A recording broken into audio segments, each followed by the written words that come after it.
How to apply Grizz PianoSkin. Using piano cleaner and a microfiber cloth, thoroughly clean the selected interior component. Use the PianoSkin installer.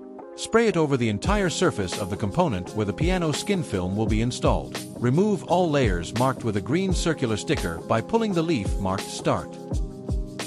Use the PianoSkin installer.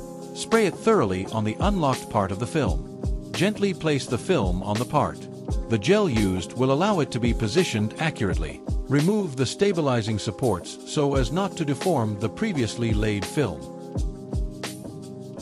Use the squeegee. Using a firm outwards movement from the center, work the gel out from under the film. Do not press the squeegee too hard. This can damage the film.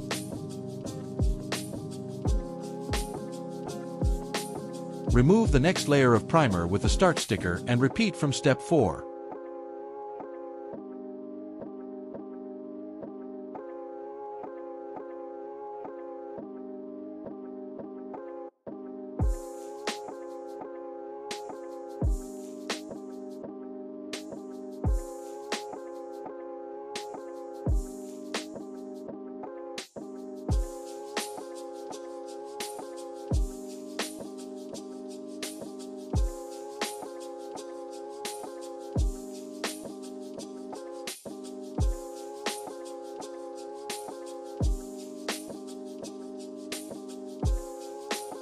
Carefully clean the taped part, removing any excess gel. Use a cloth and piano cleaner. Perform this operation, taking care not to peel off the newly installed film. Wait 12 to 24 hours for the final result.